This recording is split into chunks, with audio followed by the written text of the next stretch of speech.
All right, you guys. Picking up where I left off. So, during the time of being there, once I got there, now first of all, I'm not gonna mention no staff names. This is because there was a staff there who really perturbed me, and she know who she is. You feel what I'm saying? Because I will say this part: she jumps on the phone. And it kills me is that when I originally called there, I didn't know that I was talking to the director. You feel what I'm saying? When I originally called up there to tell her my situation, and she said, call me back next week. I told her I paid rent for the month. Come the end of the month, I'll have nowhere to go. You feel what I'm saying? I need to get a U-Haul when my check comes. These are the things I need to do to get all the stuff that I moved down here up in a way. You feel what I'm saying? I'm not homeless in the fact that I'm drug addicted, living on the streets and all, but come the end of the month, I don't have nowhere to go. I explained all this to her. So when I called back on Thursday, this woman, who I finds out was really, she is the bottom of the totem pole when it comes to working in here. Because at the end of she just got hired. You the last one on board. You snatches the phone and start berating me on the phone, telling me how, oh no, you're lying, you playing games, you just called last week. That I said, oh, so now I'm thinking I'm talking to the big lady in charge, and so I'm going in overdrive. It's such an emotional roller coaster. You're already afraid of being on it. Who are you to tell me that I am lying because I called to ask if I can bring my computer? Let me talk to the person that I talked to Monday. What are you talking about? And then when you get there and find out the truth, the dynamic is crazy. You understand what I'm saying? They hire these two young folks who also live with us to work there. And when they get on shift, they talk to us like the actual dad. The dynamic, that it just makes no sense to me. It makes absolutely no sense to me. The lines are blurry, and these are young people, and they will talk to adults. This girl gonna tell me to look up a word. I wanted to back smack. Who you talking to? I told you I know what the word means. Then you gonna tell me to look it up anyway? Listen, little girl, I will knock you clean off that chair. Your little 20 years on this, like, girl, I've been here for 45 years on this earth. Now, it's not to say that I can't learn nothing from no young folks, but when you ain't been out of Alabama, boo, don't come at me. I done raised my daughters I got 3 children older than you. My daughters will be 30 years old in July. Stop playing in my face. I know y'all learned respect. And your position don't mean that you need to remove and talk to grown people. They are children and we can't comprehend. And they based all this information on their experience of their first shelter they opened up. And, oh, they had these folding chairs. They gave them such a terrible experience. And please believe me, that's based on staff, y'all. They wanted to put it all on the people that was homeless. No, it don't got nothing to do with that. That's the environment y'all created. Y'all didn't know how to establish the rules that made sense from the very beginning. It had nothing to do with the people that came in there. But that's what they blamed it on. Y'all the ones who had to fold up cots for them to lay on. That was y'all choice. Y'all. What led to the exit was that, so the supervisor, the director of McKinley's place, I will not say her name, but all you got to do is look it up. The director from McKinley's place came back from vacation. Now, the whole time this lady was gone, people spoke about her as if she was the coolest, kindest person. You feel what I'm saying? You know what I mean? She's strict, but she'll hear you out, all this whole other stuff. Which, let me say, I give that particular person who started spazzing on me, after she finished putting me through the whole emotional roller coaster, she did take a minute to hear me out. And then, of course, because I was telling the truth, she understood and believed what I was saying and was like, okay, I hear you call me back. And, of course, I called Monday morning at 8 o'clock on dot, okay, to get there. But when I showed up there, that energy, I got more of the energy of I don't believe you than the real. She was like, I told her, I can't wait till you get there to give you a hug. I get there, turn around, looked at her. I ain't get no hug. Nothing. Like, it was just automatic. And see, I knew when she seen me that she knew that I recognized, oh, I see through you. It's something, you're in it, something ain't right. You feel what I'm saying? That's just how God created this projector. I'm a 5'1" projector. Look it up. which means I'm a double projector. People look at me and they see themselves. And if they are the person that they show up to be, it will reflect immediately. And if they fake as fuck, it will reflect immediately. And then I agitate their whole situation and they take it out on me. It's always been like that my whole life. Once I understood and learned about human design, I understood that is the problem. That's where it is. And so I no longer hold on to that energy as my responsibility. I automatically know you the one ain't right, boo. Go get yourself together. I ain't got nothing to do with that. Period. And not to say I'm not perfect, because I'm petty as hell. Anyway, it's not to say that I am perfect. So I get that right. It's not to say that I am perfect, because I am not. I am petty. I've learned how not to act on my pettiness. Petty Betty is who they call me. Anyhow, I get there. And I just started getting adjusted to what's going on. You feel what I'm saying? More so because of the people there. And I'm mad I wasn't there long enough for everybody's name to stick to me. I hope I'm saying her name right. Miss Brenda. Oh, God, I love her so much. Miss Rose is like OG. Jamie, God, I love you. It was another young lady. Oh, I can't think of her name. But I'm going to text my niece. Of course, shout out to my niece. Paris and her mom Lucy, my sister, we connected day one, and we was together every single day from day one, and they have became my family, and I will be there supporting them when Lucy has her surgery. And so I need my community to send out prayers. I will just know that she will have surgery coming up, and just send prayers to my sister Lucy, because she will be having heart surgery. So the more prayers, the Bible says, when 2 or 3 are gathered. Okay, when 2 or 3 are gathered. And even on that, y'all, oh my goodness, to be forced religion on me like that way. These people put me in a position to feel, I say, I'm not a Christian. Not in this sense of capacity. No, y'all. It was crazy. And on the website, it says that we support anybody's religious beliefs. That is a lie. That was a lie. That was an absolute lie. It's literally pushing on your beliefs on you. And because you ain't got no choice, you homeless, you ain't got nowhere to go. You do have a choice, though. You can leave here and sleep on the streets, because it's the only shelter for unaccompanied adult, which basically means it's a shelter for single women. Only the reason why Lucy and her daughter in Paris was there, well, Lulu, because that's what I call her, Lulu.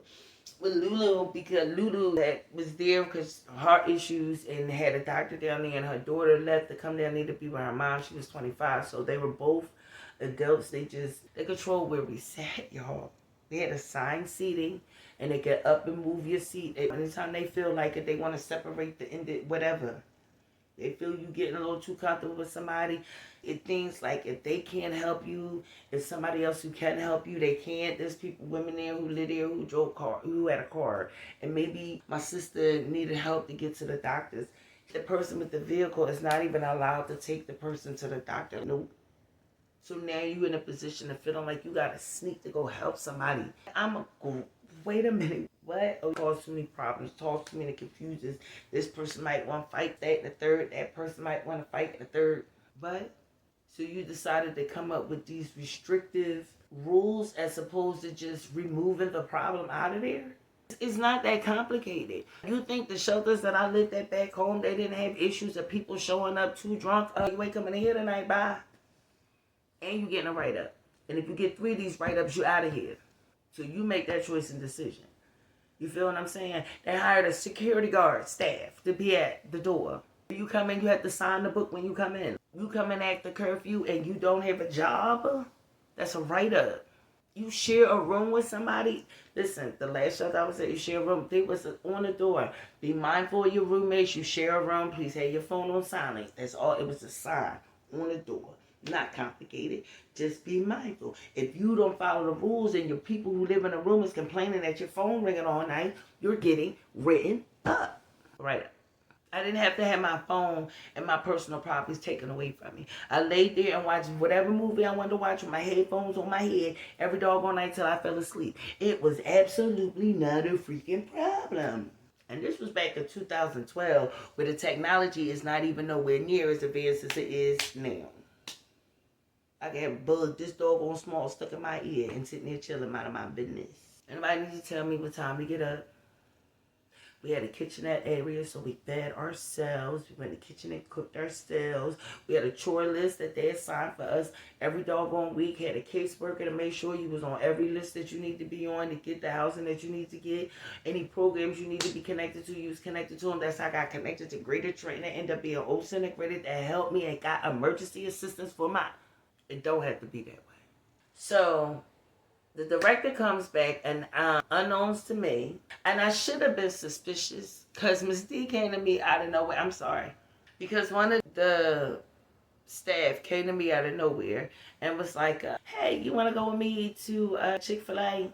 And my mouth always got me in trouble. I've always been talkative. And I'm a person who, I'm 45 years old. I'm going to say what I want to say. Ain't nobody going to shut me up. I stand on what I believe, 10 toes down. If I didn't have to be here, I promise you, I hated that place. So she was just like, how you feeling? How I'm feeling? I got a question. Is the staff that live here with us, are they able to threaten to put us out when they working on their shift? Is that okay? Just wondering. And what is the purpose of these rules? Explain to me why these rules exist. You feel what I'm saying? And she basically was like, listen, we just work here, including the director. The board decides what the rules are. The board creates the rules, and because this isn't a federally funded building, this is a non-profit organization, these are the rules that they choose to have. Well, that makes sense. But that tells me what they think about homeless people. That's what that tells me, is that what they think about people who are homeless. It tells me that you believe that when you're a homeless, you are incapable. You must have done something wrong. And you are incapable of maintaining your life. Miss Rose was there because her neighbor house burnt down and her home had a lot of smoke in the basement and had to get some pipe stuff done. By the grace of God that they were able to do it over again. But she should not have been subjected to that nonsense, living like that. There are people there who referred it to McKinley's Penitentiary. Because that's exactly what the hell it felt. I went and turned myself in. And the crazy thing is that before me going to jail, that was all I could. Before me going to this shelter, I kept saying to everybody, why do I feel like I'm about to turn myself in? That's exactly what it was. So please, you guys, check out Roomies. If you are anywhere in the Alabama area, check out Roomies. If you can in any way find any funny, please go check out Roomies and see if you can find somewhere to rent a room from first. Now, if you are recovering an addict, or you feel what I'm saying, you have medical issues and you really need to be somewhere that give you some real stability, you feel what I'm saying? I feel like McKinley is a great place if you are recovering addict, if you are dealing with some medical issues and you're dealing with these medical issues during a transition in your life. It's a great place to get a good bed, stability, plenty of supervision if you're worried about your health. If you know for sure it is definitely a short time. Another problem I didn't even speak on, which is probably going to make this a 3-part series. But I didn't even speak on the fact that you only can be there for 90 days, people. You only there for 90 days. They do not help you get housing. They put the numbers and send you in a direction, and it's up to you to figure it out. You got to do all the footwork. You got to do it. I've never seen nothing like it. It don't make you move up faster, and you being homeless don't create any atmosphere of emergency assistance. And let's keep it clear. For years, the Republicans said they had it together in a Republican state. And the fact that I get more benefits in Democratic states than I do in Republican states say a whole lot. Because I've never experienced something like this in my life. And let's just say I know for a fact it's the same kind of rules and regulations in the men's shelter. It says what you say about people that's in their most vulnerable state in life, and that you got yourself there somehow, and you need tough love to figure it out. It was so much, y'all, that the video would be outrageous. You feel what I'm saying? It would be outrageous. But I want to send a shout out to my brother from another mother, Mr. Joseph. He put the most outrageous post on there with a price that made sense for me, and it ended up working out for me completely in my favor. And I can't be more grateful. I just can't be more grateful of the outcome. We will talk more about that in another video. But listen, I come up here and I talk about my honesty and my truth. And I'm not here for anybody to like me. I'm not here for anybody to care. I really just have to be honest about my experience. And personally, if it ever came to the point that I was facing McKinley Place again, I'm going home. Period.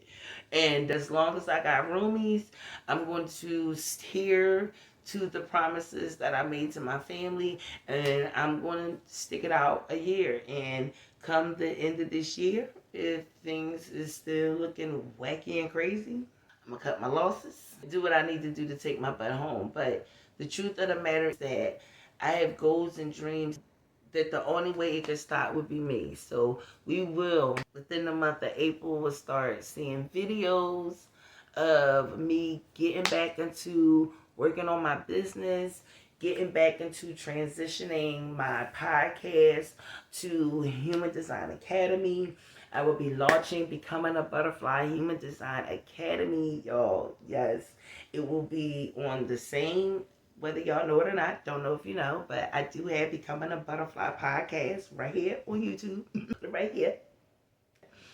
And yes, and it all talks about mindset shifting and becoming better. You're sitting in your uncomfortableness through the things that I've been going through. I've been having to go back and listen to my own podcast and encourage myself all over again. You feel what I'm saying? So listen, y'all, if this is what, if you're currently going through some things and you need some advice or some steps to help you transition, going back and listening to my own videos really helped me.